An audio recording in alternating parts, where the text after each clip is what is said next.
Bro, I saw a video going viral right now on Instagram of Little Baby from Atlanta, bro. So he called the city of Boston, bro, an off-brand city. A lot of Boston artists right now that I saw like their reaction to it, bro. They felt like he is disrespecting the city, bro. And they definitely not rocking with him after that statement. So how do you feel, bro? I mean, if you really not rocking with Little Baby, I'm not mad at you, right? Because if you went to where Little Baby's from or where Little Durk is from, and then you tried to, condescend them, right, or downplay them like they wasn't who they are, would they rock with you? Probably not. So at the end of the day, we got to stick together. So for the people who really is from here and really have adopted the culture, and you don't want to rock with Little Baby, then guess what? I'm rocking with you. Yet I understand kind of, in a sense, what he was trying to say. I feel like he was trying to say because Boston is not as publicized for the things that other cities are publicized for, you can come to Boston and probably enjoy yourself a little bit better. Yet, again, that's the same way as, to me, the analogy I would use would be sleeping on somebody who's smaller than you. Just because they're smaller than you don't mean they can't kick your ass. And just because Boston is not known for the same thing that Chicago is known for, don't mean that you won't end up in somebody's trunk. It just is what it is. All you got to do is pay attention to the news, pay attention to the newspapers. It's everywhere. So crime is everywhere, and on purpose, because that's what our music promotes. It promotes crime. Crime is also what leads to violence. Violence is what leads to homicides. Homicides is part of population control. You have to know all of this, So Little Baby saying that is a little disrespectful, and because of it, whoever from my city, town, region is not rocking with it, I'm rocking with you. I'm not saying I'm not rocking with Little Baby because, like I said, I understand for the most part what he was trying to say. Is just that if everybody right now from New England say, yo, you know what? We boycotting Little Baby. Guess what? As a person who's trying to preach unity and be on the forefront for unity, I gotta rock with whatever my city's rocking with. So that's it. However they feel, that's how I feel. Bro, being a spokesperson for Boston, bro, with all these crimes, people thinking like it's so soft in here and X, Y, Z's, bro. Dorchester, man, like last week, bro, I think 2 weeks ago, this rapper who goes by E3, bro, he was shot and killed inside a barbershop, bro. So broad daylight, man, 1 p.m., man, that's what the report says, bro. He was shot and killed inside a barbershop. The guy walking there and shot him multiple times, bro. Yes, sir. How do you feel about that, bro?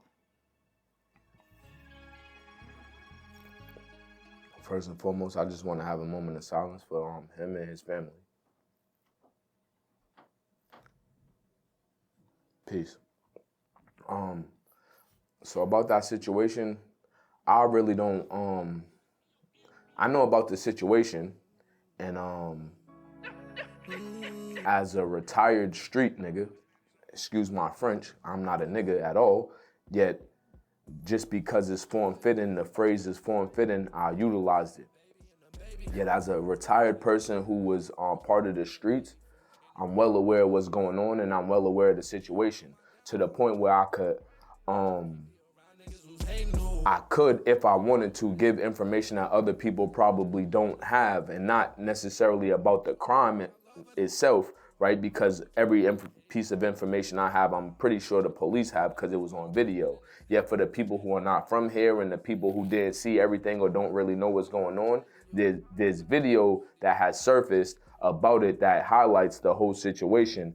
And it was not only disturbing for me, yet it was something that kind of made me think, and it kind of made me sad a little bit, because I look at it and I said, damn,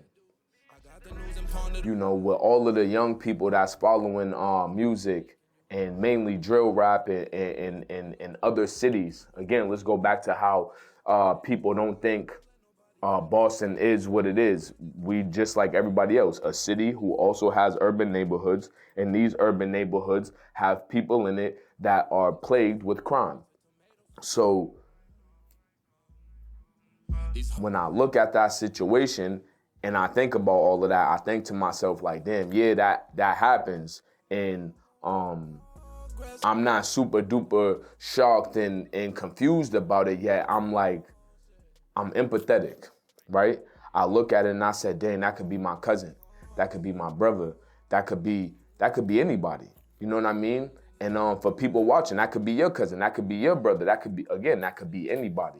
And because of that, I'm empathetic of the situation. I can't speak on it to the point where I indulge myself into the situation per se, because that situation, I'm sure, is not even over, right? A person comes into a barbershop that is locked and head taps somebody, and I can only imagine the repercussions or the recourse of action for anybody who feels like they're a part of that situation. So to that, I won't speak too much on it, yet I will speak to the mentality of people who are plagued with what drill music plagues them with, and that's the mentality to pretty much kill people that look like yourself, and that is not no how do I say, that's not us.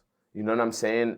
Never will you go to Cape Verde and see a whole bunch of Cape Verdeans telling you, yeah, just kill everybody from Cape Verde. You're not gonna go to Haiti and find that.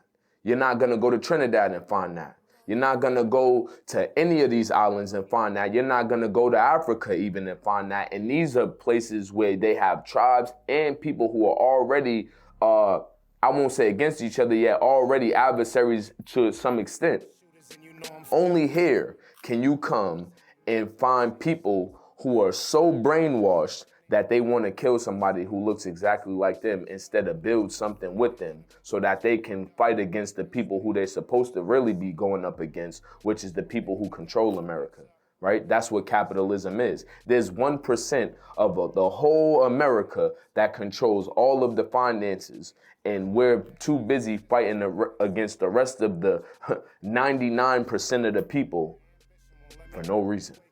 Knowing that, I look at that situation sadly and empathetically, and I say, damn, another situation that never had to happen if people actually realized what was going on. And I look at it also with hearing the information that I hear from certain people or entities, or looking at social media and Facebook, and I'm like, oh, the music, right? Because people are like, oh, with the drill rap and the diss tracks and the disrespect and this and that, and it doesn't warrant anything to happen to anybody yet. It does make you understand a little bit more that, you know, for every action, there's a consequence. There's a reaction. For every action, there's a reaction.